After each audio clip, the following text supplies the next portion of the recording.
Hey, how's everybody doing? That's the final song on Eitan Katz's album Unplugged, the first Unplugged album. He has two others. I apologize for the delay, and I can't blame Facebook, and I can't blame AT&T, and I can't blame the Mevo camera. It was that yesterday at the end of class when I always, download the video so that we can, log it and have it available for later. I pressed, I saw the light blink twice, and I'd never seen it do that before.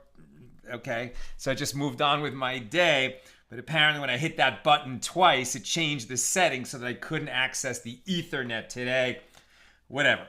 All by way of saying user error, and I couldn't get on the Ethernet today until I figured out to hit that button twice again. I apologize. I'm sorry we were late getting started. Let's light up the darkness.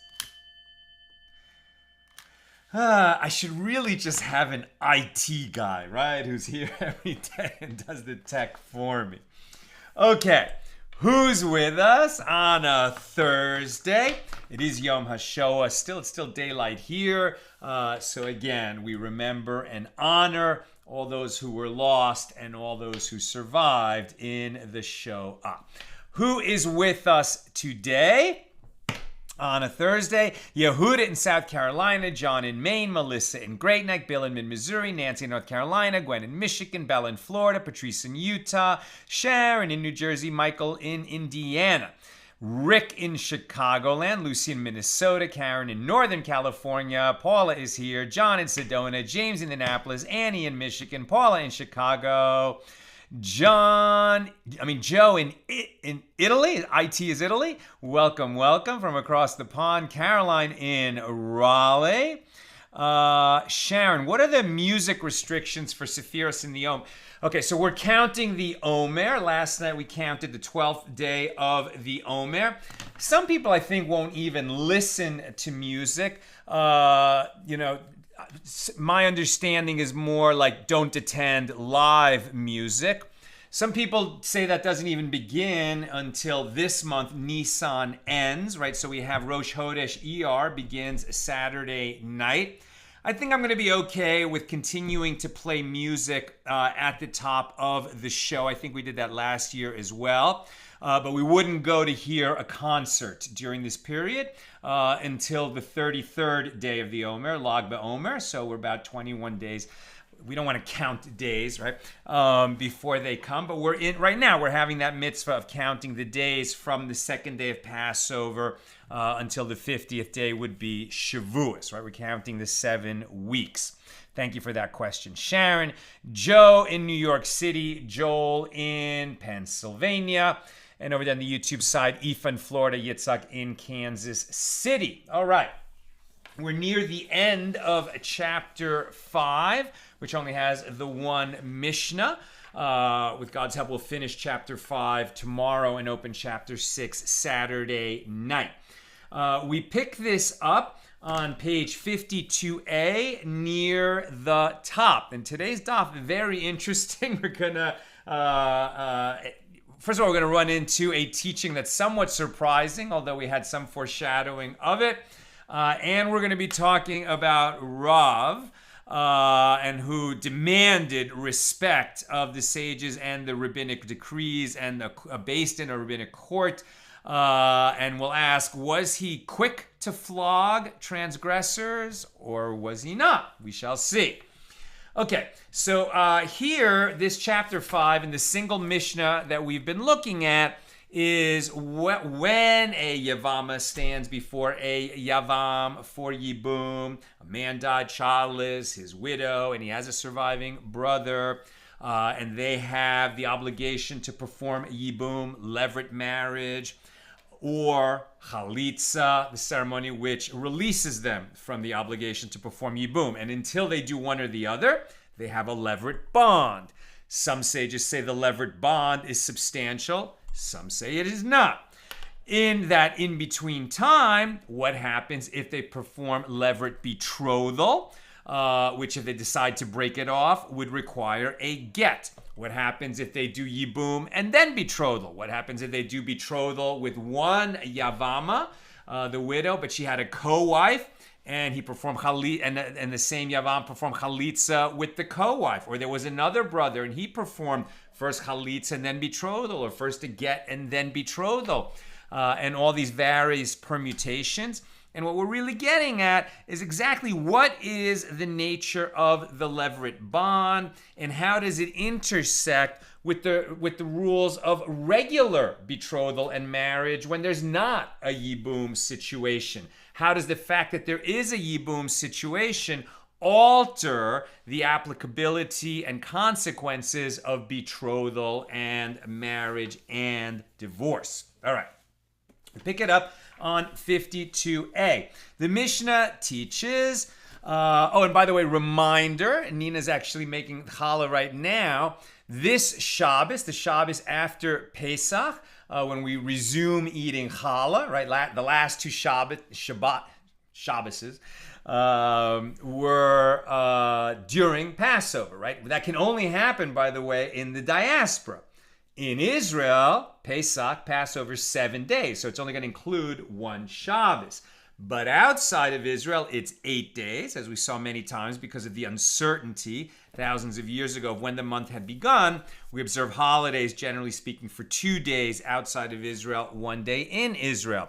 So because there's 8 days, 2 days at the beginning and 2 days at the end of Passover, sometimes it falls out, like this year, where we started Passover on Shabbos and we ended on Shabbos. So we had 2 Shabboses where we couldn't eat challah. We only had matzah. We made our motzi, the bread blessing, on matzah. Now this is the first Shabbos after Pesach. We return to eating challah, and there's a tradition that on this Friday night dinner, we make a challah either in the shape of a key or with a key in it, or some people make it in the shape of a key and with a key in it, literally a key baked into it. And it's just one of those things. I think it's a segula for Parnasa, right? That if you honor this tradition, there will be a flow of abundance into the home and will augment our livelihood. So it's a very, very pretty and fun tradition. So if you needed the reminder, make a key challah for this Friday night. You can also buy them, at kosher bakeries. Okay, so the Mishnah teaches, if the yavam perform leveriate betrothal, so the surviving brother performed leveriate betrothal. He betrothed his yavama. Now, by Torah law, not necessary. If he wants to perform yibum, they just sleep together. Now they're married, and the first child of that union will be considered the heir of the brother who died without an heir. Okay, but instead, they're going to add this step of making a betrothal with the yavama. Now, I've said a bunch of times as we've been discussing this, that when you introduce this leveriate betrothal, it causes all kinds of problems. It complicates things. Because you already had a leveriate bond, and now the question is asked, does this leveriate betrothal strengthen the bond, weaken the bond, eliminate the bond? Now if you decide you're going to perform chalitza, but you had a betrothal, you also need a get. And it seemed like there was all kinds of added complication by introducing betrothal into this process that maybe was a bad idea because it overcomplicates. But it turns out, as we'll see tonight, that when you're planning to perform yibum, no longer possible, basically outlawed, nominally allowed in Sephardic communities, outlawed in Ashkenazic communities, But still, when yibum is effective as a possibility for the yavam and the yavama, that the sages actually decreed you must do the leveriate betrothal before you perform yibum. They added that step, and tonight we'll see why. Okay, we're not quite there yet. So the Mishnah teaches, if the yavam performed leveriate betrothal, and then he engaged in intercourse, this is done in accordance with its mitzvah. That is the right way to do it. The Gemara suggests, let us say that this Mishnah supports the statement of Rav Huna. As Rav Huna said, the mitzvah of a yevama, right, the widow, is properly performed when the yavam betroths the yavama and only afterward engages in intercourse. Not only is it, not a needless complication, it is in fact a rabbinic requirement that you make this leveriate betrothal before you perform yibum. This statement indicates that the leveriate betrothal is a necessary component of the mitzvah, of the commandment, and the Mishnah seems to imply the same. Now the Gemara refutes this claim. This is not necessarily the case. What he just said was not only is leveriate betrothal necessary by rabbinic decree, it's part of the mitzvah, right? That you should betroth the yavama and then have intercourse with her so that she is married, that's actually the correct way to perform the Torah obligation. The Gemara is going to refute this. This is not necessarily the case, as you can read the Mishnah as stating that this is also in accordance with the mitzvah. That if you add the step of leveriate betrothal, it's also the way to perform the mitzvah, but it is not necessary to do the betrothal according to Torah law. If he performed leveriate betrothal and then engage in intercourse, this too is a proper manner to proceed, but we do not have to interpret the Mishnah as indicating that this is the only way to fulfill the mitzvah. And the Gemara asks, isn't this obvious? If one can fulfill the mitzvah without performing leveriate betrothal, why would one think that leveriate betrothal is even detrimental? And the Gemara answers, it was indeed necessary for the Mishnah to teach us this, for it might enter your mind to say that since the master said above on page 29, one who performs leveriate betrothal with his yavama causes the leveriate bond to dissipate from himself, and a standard bond of betrothal and marriage takes effect on him. So you might say that he no longer performs a mitzvah when he carries out leveriate marriage, as the leveriate bond is no longer in place. You might have thought that when a yavam and a yavama have a leveriate bond and they're faced with the choice whether to perform yibum and get married or chalitza and go their separate ways, that if during that period of the leveriate bond they made a leveriate betrothal, they actually remove themselves from the yibum situation and now they're just contemplating a regular betrothal and marriage. You'd be wrong, because you're not allowed to marry your brother's widow. If your brother had children, you could never marry her. So you can't say that we're removing this from the yibum situation, since the only way it's possible for this man to marry his brother's widow is because there's a yibum situation. Now the Gemara continues with regard to the... So the Gemara explains, with regard to the matter itself... Right, the master said above, one who performs leveriate betrothal with his yavama causes the leveriate bond to dissipate from himself, as a standard bond of betrothal and marriage would take effect on him. So you might say that he no longer performs a mitzvah when he carries out leveriate marriage, as the leveriate bond is no longer in place. The Tana of the Mishnah therefore teaches us that we consider the leveriate betrothal and the subsequent intercourse as part of the same process. All of it constitutes the mitzvah together. So you don't have to do leveriate betrothal for it to still be valid under Torah law, but if you do, it's still valid under Torah law. So the Gemara continues, with regard to the matter itself, Rav Huna said, the mitzvah of leveriate marriage is properly performed when the yavam betroths the yavama and afterwards engages in intercourse. And if he engaged in intercourse and later performed leveriate betrothal, he has acquired the yavama. The Gemara is puzzled. If he engaged in intercourse and then performed leveriate betrothal, It is obvious that he has acquired her, as he already acquired her when they had intercourse. They perform yibum. They're married. That's it. If he then did a leveriate betrothal afterward, it would seem to be superfluous, but he wouldn't lose her as his wife by doing that. The leveriate betrothal does not affect the issue one way or another. Rather, say as follows: if he engaged in intercourse without prior leveriate betrothal, even in that case, he has acquired her. Now that is the law. But the Gemara challenges this. But isn't it taught in a baraisa that a yavam who has intercourse without betrothal is flogged? Whoa. Right? So we've been saying all along that leveriate betrothal seems to overcomplicate things. Now we're hearing, no, this is part of the mitzvah. Okay, it doesn't have to be done, but if you do it, it's still part of the mitzvah. Now we're learning, if he does yibum without betrothing her first, he gets flogged for it. It is absolutely necessary that they do the leveriate betrothal first. And the Gemara answers, the lashes are not because he transgressed a Torah law by not performing the leveriate betrothal before having intercourse for the yibum, but rather they are lashes for rebelliousness given for transgressing a rabbinic law, namely for acting in an immodest manner. The Torah, according to Torah law, does not require leveriate betrothal before performing yibum. But the rabbis decreed that it must be done for the purposes of keeping marriage sacred and keeping the people's behavior modest. Yes, you could acquire your yavam and be married to her if you just simply sleep together.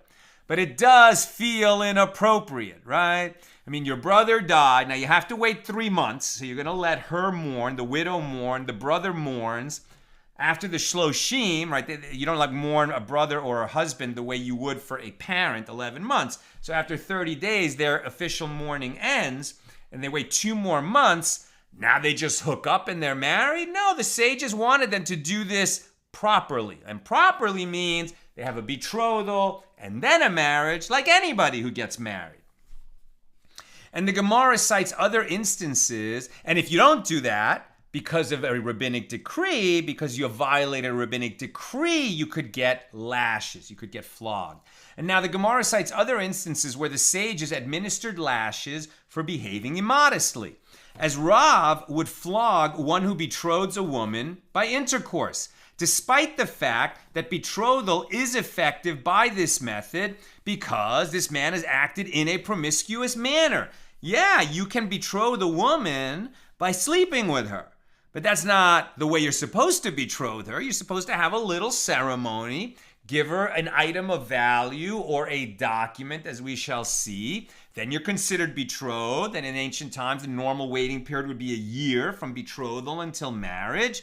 And then you perform the marriage later. And if you didn't do that, if you just slept with this woman, meaning to marry her, but you just started by sleeping together and considering that the betrothal, that is an effective means of betrothal, but it is not appropriate. So the sages said, no, you don't betroth by intercourse. It's immodest, and since the sages made that a decree, people who violated the decree were liable to receive lashes. So as Rav would flog one who betroths a woman by intercourse, despite the fact that betrothal is effective by this method, because the man acted in a promiscuous manner. And he would likewise flog one who betroths a woman in the marketplace rather than at home, as this too is loose behavior. And he would also administer lashes to one who betroths a woman without a prior marriage agreement, a shidduche, as this too is considered an act of permissiveness. Now here's a nice note explaining this topic from Rav Steinsaltz. According to Rashi, the assumption of the Gemara at this stage is that he is, at the beginning, before we said that it's a rabbinic decree, that Rashi was saying he's lashed for transgressing a Torah law by not doing leveriate betrothal and then yibum. The Rashba and other commentaries support this idea by citing the following homiletic interpretation of the verse that is cited in the Jerusalem Talmud. The Gemara there expounds the verse, and he shall take her to him to be his wife and consummate the leveriate marriage, right? That's the operative verse, Deuteronomy 25:5, that we've been referring to over and over again. And they would interpret it like this: and he shall take her to him to be his wife by means of betrothal, right? So that is the allusion in the Torah that you should do a leveriate betrothal, and afterward he shall consummate the leveriate marriage. It could have just said, and he shall consummate leveriate marriage with her. Since it says, and he shall take her to him to be his wife and consummate the leveriate marriage, you might think that that implies at a written Torah level, you have to betroth her first and then marry her.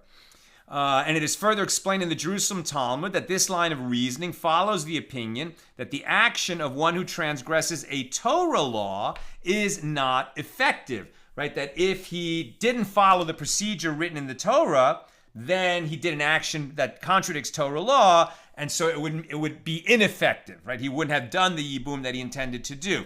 However, the Ritva points out that even according to this opinion, the yavam should not be liable to get flogged, as he has only transgressed a positive mitzvah. Failure to perform a positive act, you shall do this. If you don't do it, you don't get lashed for that, because the remedy or the punishment for not doing a positive mitzvah is to do the positive mitzvah. When you violate a negative commandment, thou shalt not do such a thing, there you get punished by lashes, or if it's a more serious offense, it could even be a capital offense, a capital punishment. Furthermore, it is Beis Shammai and not Beis Hillel who maintain that leveriate betrothal acquires the yavama by Torah law.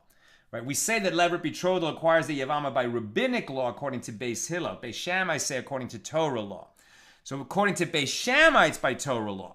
But the halacha follows Beis Hillel.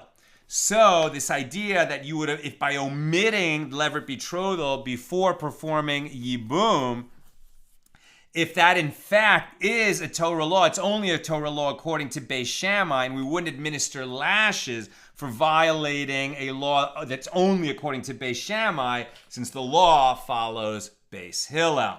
And that's why we know that when these lashes were given, it wasn't for violating a Torah law, it was for violating a rabbinic decree. And the sages would administer lashes for violating a rabbinic decree to make sure that the rabbis had, power and respect, and that their laws would not be ignored.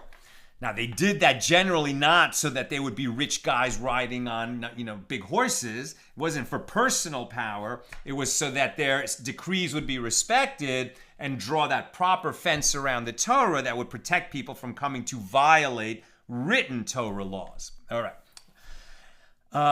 And who else would get lashed? And he would further, he would lash one who nullifies a bill of divorce that he had earlier sent by declaring in the presence of witnesses that the bill of divorce is nullified. This action is effective, but by doing so, he transgresses a rabbinic decree of the sages that bans such an action, right? If you send your wife a bill of divorce by an agent, when she receives that bill of divorce, she's divorced. If after you send it with an agent, you say, wait a minute, I made a mistake, I shouldn't have done that. And so in front of witnesses, you say, that bill of divorce that I sent to my wife via that agent, I regret it, I cancel it, I nullify it, I don't intend to divorce her. That's actually a valid action.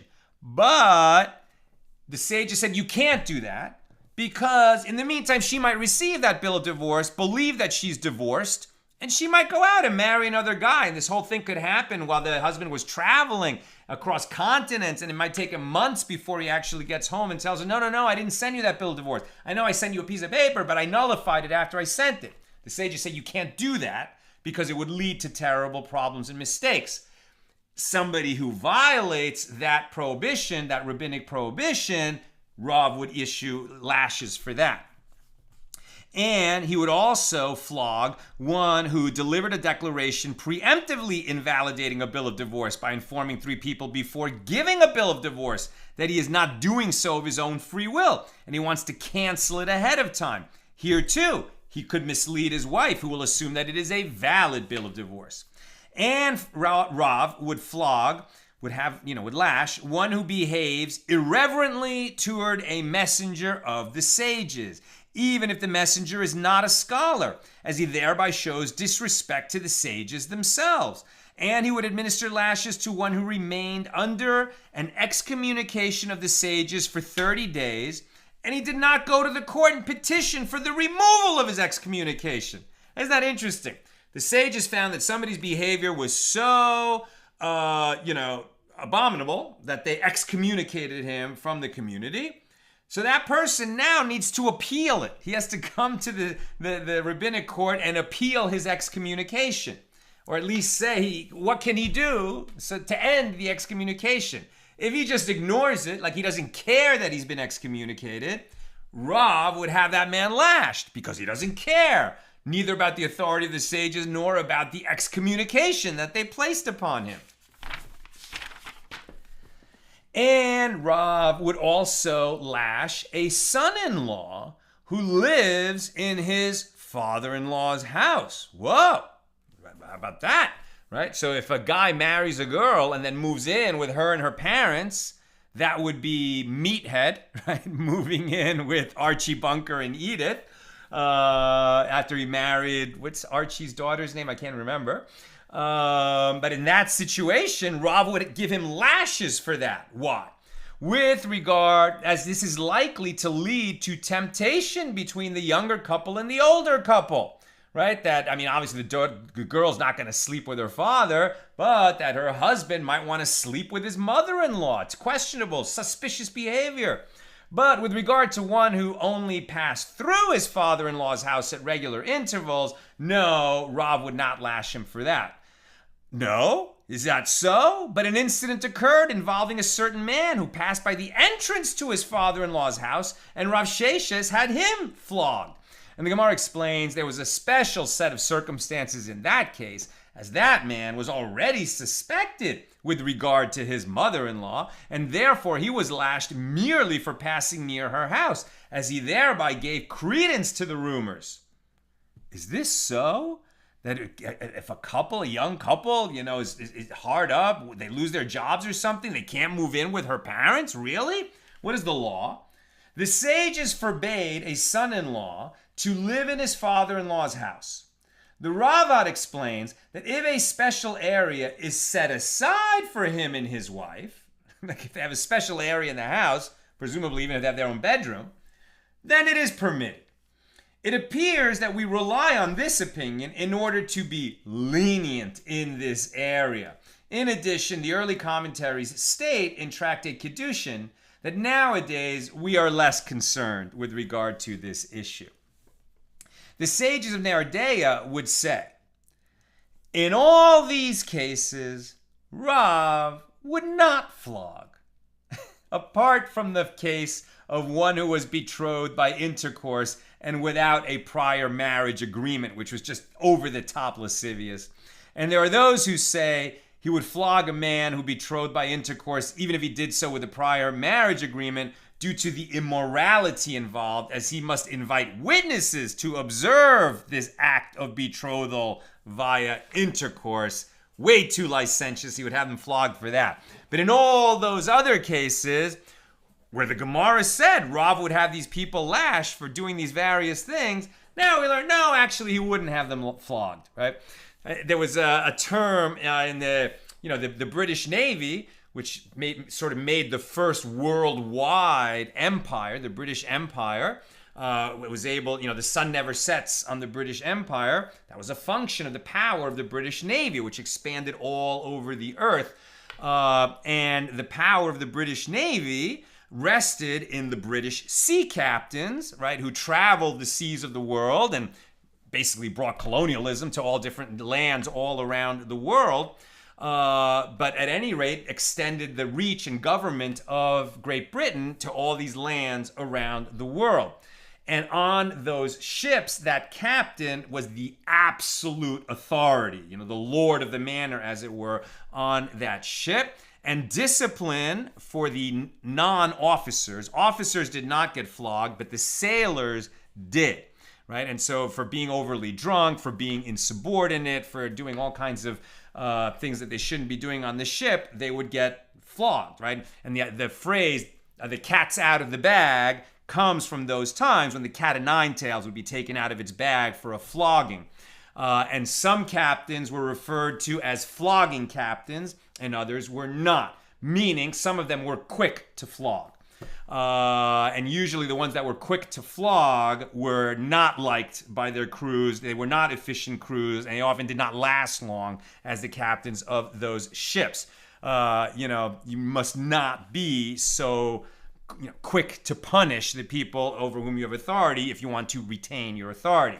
At any rate, Rav, was he quick to flog? Was he a flogging sage? It would seem that he made sure that he had a reputation that he might be a flogging sage to make sure that people respected the authority of the sages in that region. But in practice, he was a kind and merciful man and wouldn't really administer those lashes. Maybe something like that.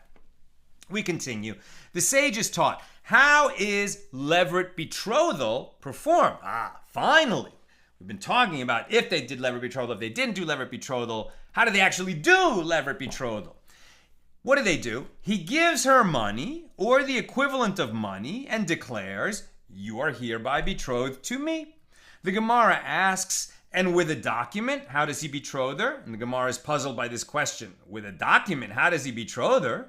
It is as we have said, by the halachas of a regular document of betrothal. If he wrote to her on a paper, or even on earthenware, even though it is not worth a peruta, right? The document, the paper itself is not even worth a penny, but if you wrote on the document or even on a piece of earthenware, you are hereby betrothed to me, and gave it to her, it is effective. Now they are betrothed. As a document is not effective as a means of betrothal due to its monetary value, but rather due to the words that are written on it.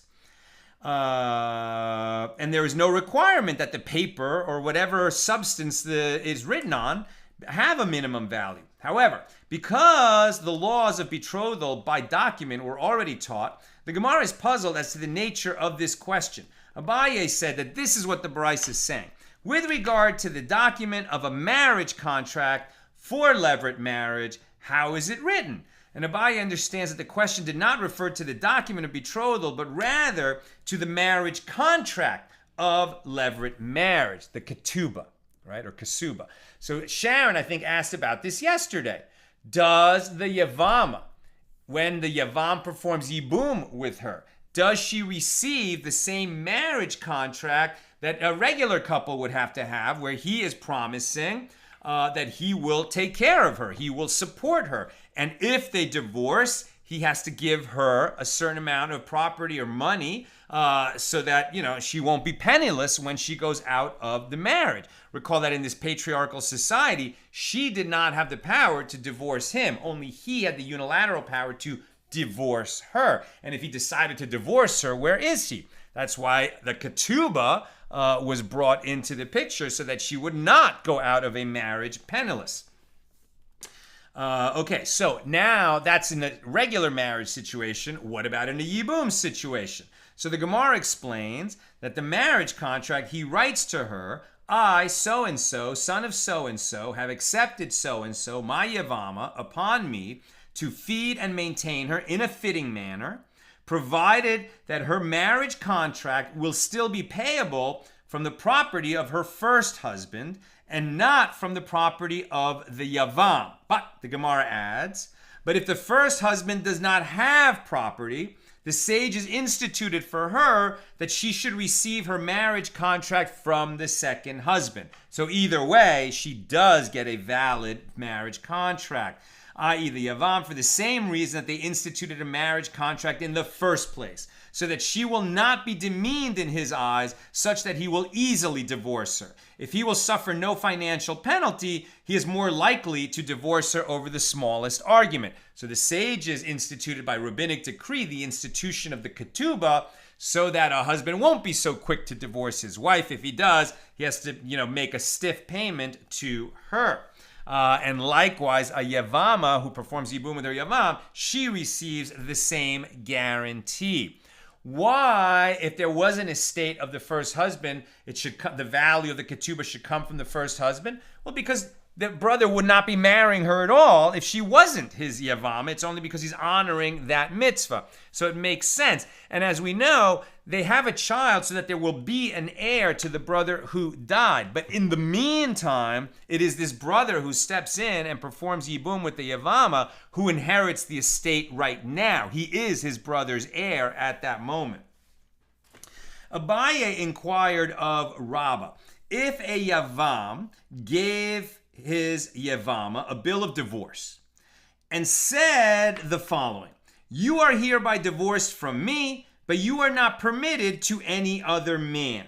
What is the status of such a bill of divorce? So first, let's just look at this in a regular marriage situation. Can a man divorce his wife and say, you are divorced from me and you are prohibited to marry any other man? What do you think? I'm sure you said, no way could that be right. And the answer is, no way. You cannot say to her, you're divorced from me, but you have to stay single for the rest of your life. That's a horrific thing to say, and it is illegal. You cannot do that. And in the case of a yavam and a yavama, same thing. Is such a bill of divorce? So what is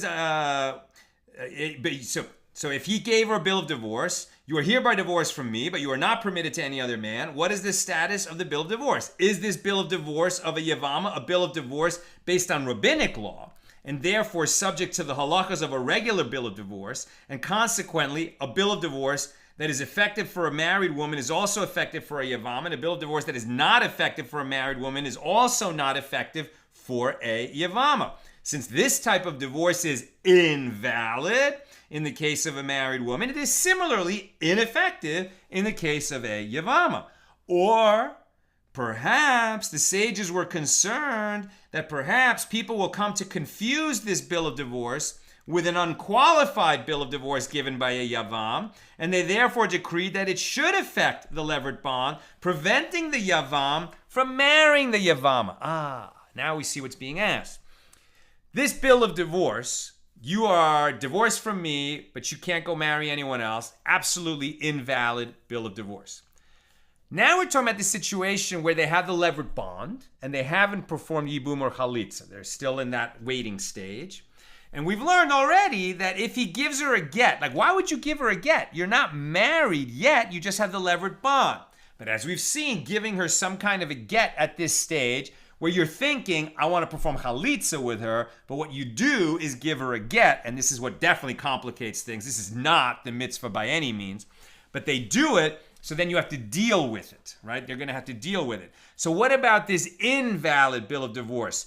You're divorced from me, but prohibited to any other man. Normally, that's just invalid. It's nothing. You've done nothing by doing that. But perhaps, even though this is a nothing document, they didn't want people to be confused between this nothing document and an actual valid get, which he shouldn't have given his yavama, but he did. So what's going to be the effect? Maybe it should have the effect that he now is prohibited from ever marrying his yavama. He cannot perform yibum with her. He can only perform chalitza. That is the effect of a yavam giving his yavama a get, right? He meant to perform chalitza, but instead he just gave her a get.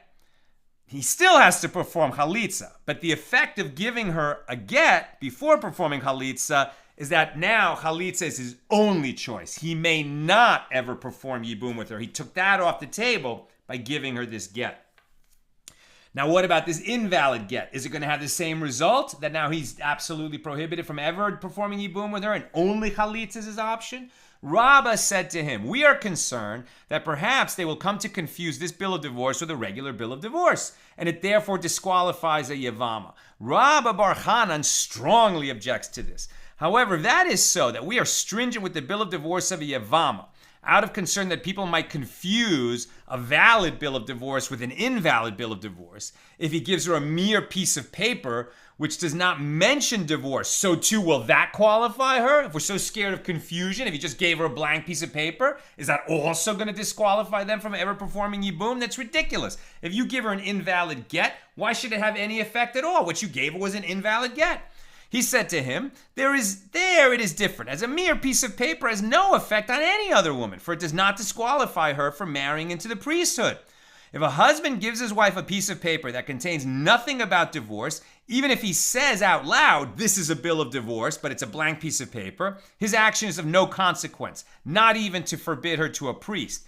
Here, however, a bill of divorce of this kind does disqualify a woman from marrying into the priesthood. Isn't that interesting? This invalid bill of divorce saying, I divorce you and you cannot marry any other man. If a regular husband gives that to a regular wife, forget yibum for a second. If a husband gives his wife a get, now the get says, you're divorced from me, but you cannot marry any other man. They are not divorced, right? That is an invalid get. If after giving her that invalid get, he dies, so now she's a widow, is she permitted to marry a priest? A priest can marry a widow, but he cannot marry a divorcee. That invalid get does have the effect of prohibiting her to marry a priest. Seems unfair, seems crazy, but that is the law. Rami Bar Chama said that if one said to a scribe, write a bill of divorce for my betrothed now, such that when I marry her, I will divorce her with the bill of divorce. Like you're writing the bill of divorce before the marriage. Seems like a real auspicious marriage. So if he said, write a bill of divorce for my betrothed, we're betrothed now, I want you to write a bill of divorce. Now, I'm going to marry her, but I have the get ready to give her. Like I'm going to hold it over her head. Obey me, woman, or I'll give you this get. It's terrible circumstances. But if he did that, if he indeed then gave her this bill of divorce after their marriage, it is a valid bill of divorce. Why? Because it is already in his power to divorce her while she is betrothed to him. If he had this get written before they were even betrothed, then later they were betrothed and then married, that particular get is no good. He'd have to get a new get if he was going to divorce her. But if he had it written while they were already betrothed, you can give a get while you're betrothed because you're married when you're betrothed under Torah law, and you need a get to split up a betrothal even if you haven't consummated the union. Therefore, that is a valid get that you could even give later. 52b. But if he wrote a bill of divorce for a regular woman who has no connection to him, then even if he later married her, it is not a valid bill of divorce. This is because at the time of writing the bill of divorce, it was not in his power to divorce her, and therefore the bill of divorce is of no consequence. All this is evident. But in light of the above laws, Rami Bar Chama inquires, if he wrote a bill of divorce for his Yevamos, and he did not give it to her immediately, but only after they were married, what is the law? Is it a valid bill of divorce or not? So the Gemara clarifies the options. On the one hand, since she is tied to him by the leveriate bond, they're not leveriate betrothed, they're just the leveriate bond. Since she is tied to him, it is considered like he is betrothed. Or perhaps, since he has not yet even performed leveriate betrothal, it's like they're just independent man and woman, and this bill of divorce that he's written now before they were even betrothed should have no value at all. Right? So does he have the power to write a get that he could give later when they're only in the situation of having a leveriate bond, or does it only become an effective get if it's written after they have a leveriate betrothal in place? Rav Hanania, and that question, teku, left unresolved. Now Rav Hanania inquires, if he wrote a bill of divorce for his leveriate bond by specifying in the bill of divorce that he is thereby severing the leveriate bond, this is where you're not supposed to do that. You're giving a get before leveriate betrothal, before yibum, before chalitza. You're doing it mistakenly, thinking that this is how you break a leveriate bond. The way to break a leveriate bond is chalitza, but this guy gave a get. Okay, so he did that. And he specified in the get that his goal is to break the leveriate bond, not to break a leveriate betrothal. Or if he wrote a bill of divorce for his leveriate betrothal and he stated that it is not for his leveriate bond, what is the law? Is the leveriate betrothal superimposed upon the leveriate bond so that they're considered a single continuous link, and he is like one who divorces half a woman, and one who divorces half a woman has done nothing? Or perhaps this stands on its own, and that stands on its own, and he can therefore cancel either the leveriate bond or the leveriate betrothal separately. Remember that if you give a get when all you have is a levirate bond, it does have an effect. You don't break the bond, right? Because you still have to give chalitza, but you have precluded yourself from ever performing yibum with the yevama. The Gemara asks, and why do you not resolve this dilemma from a teaching of Rava? For Rava said, if a yavam gave a bill of divorce for his levirate betrothal, her rival wife is permitted. The levirate betrothal he had previously performed is thereby canceled, which leaves the bond intact. And the rival wife of this yavama remains available for levirate marriage. Right? So if they had, their brother died, he had 2 wives, both come before the yavam as his yavamas. He betroths one of them, and then he changes his mind and gives her a get. Now they're back to where they were before. He's got 2 yavamas, right? Now he can't marry the one that he gave a betrothal and a get to. But the other wife, she had, because this first one, he never performed chalitza with her or yibum, which would make the other one exempt and unavailable. But since he's done nothing, just betrothal and get, the co-wife remains available. He could perform yibum with her, and he has to perform chalitza with one of them before this situation is resolved. The levirate betrothal he had previously performed is thereby canceled, which leaves the levirate bond intact, and the rival wife of this yavama remains available for levirate marriage. And this indicates that levirate betrothal and the levirate bond are not connected. And the Gemara answers, to Rava it is obvious, but to Rav Chananya it is a dilemma. What then is the law? Since no other proof is forthcoming, Rav Chananya does not accept the teaching of Rava, and the question remains undecided, and the Gemara states that the dilemma shall remain unresolved. Teku, but what is the law? If a yavam performed levirate betrothal with his yavama, and afterward he gave her a bill of divorce for her levirate bond, he has thereby disqualified her for yibum, both with himself and with the other brothers. If he does not specify the nature of the bill of divorce, it is considered to have been written for her levirate bond. In order to permit her to marry any other man, she requires another bill of divorce for her levirate betrothal and chalitza to release the levirate bond. If he gave her a bill of divorce for her levirate betrothal and not for her levirate bond, she is permitted to the brothers, but not to him. But what's left unresolved is there were 2 wives, he gave one, levirate betrothal and a get. He cannot perform yibum with her, but can he marry the other one? It was taught in the Mishna, and I'm almost done, so if you've got questions or comments, get them in. It was taught in the Mishnah, if a yavam perform chalitza and then perform levirate betrothal, nothing is effective after chalitza, and this levirate betrothal is not valid. Rav Yehuda said that Rav said this is the statement of Rabbi Akiva, who says that betrothal does not take effect on those who are forbidden, as they are liable for violating a prohibition.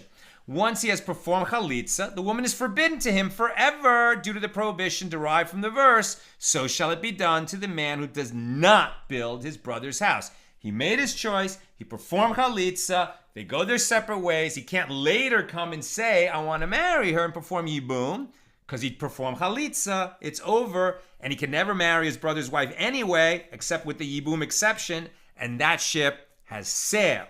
So if he then did betroth his chalutza, that betrothal would have no significance, no effect. But the rabbis who disagree with Rabbi Akiva say that something is effective after chalitza. Although the woman who performs chalitza is forbidden to him, if he does betroth her, that betrothal is effective. He's not going to be allowed to marry her, but he's going to have to give her a get to end that prohibited betrothal.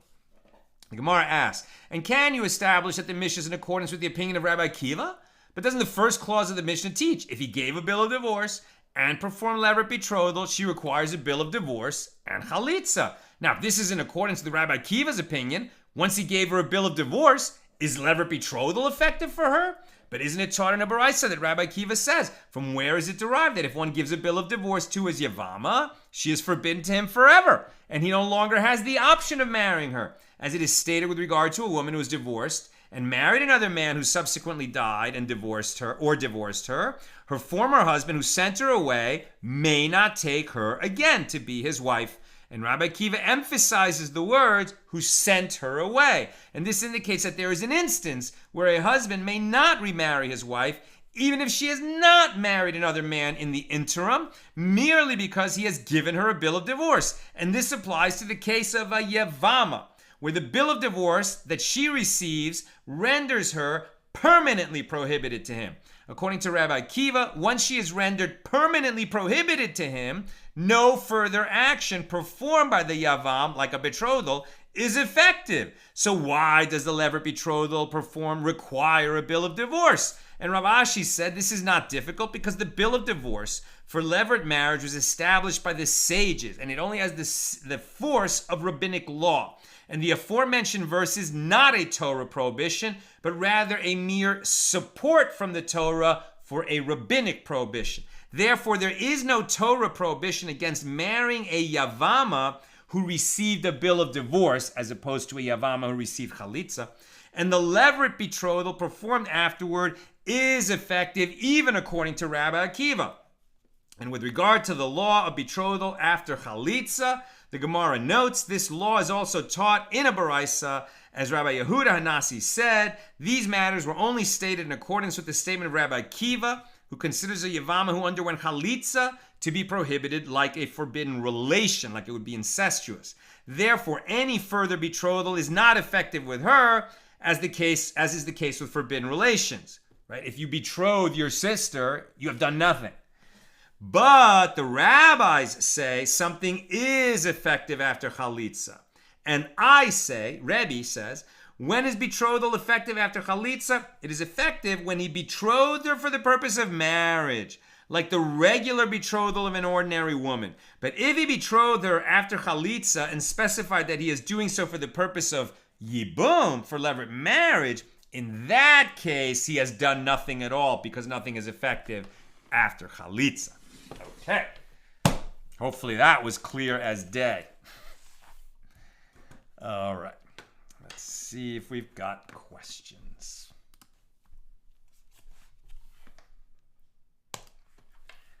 On Yevamos 52. Bill, regarding British colonialism. I thought Bill, our resident history buff, might have something to say about the British Empire. Except for the places where the Spanish Empire, the other one on which the sun never set, got there first. Spain's empire waned because the kings ended being horrifyingly inbred. Moral of the story, the forbidden relations commandments are there for a reason. Right, the Spanish Empire was first very mighty and waned quickly. Also, their power at sea was quite limited. They had the most beautiful, biggest, most powerful ships, and yet the British Navy, which, was like sort of had lesser ships, lesser supplies. Just think of the whole nation of Spain and all its forests for logging the best trees to create the ships versus the somewhat limited size of the British Isles.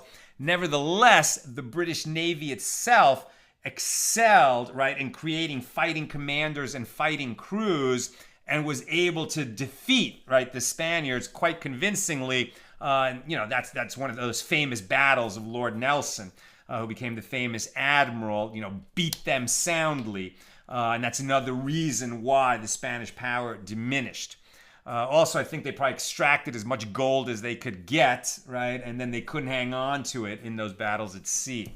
Sharon, I am remembering from my JTS days, right, Jewish Theological Seminary, that while only a man can give the get, I'm remembering that while only a man can give the get, but I thought the woman had to accept it for it to be completed.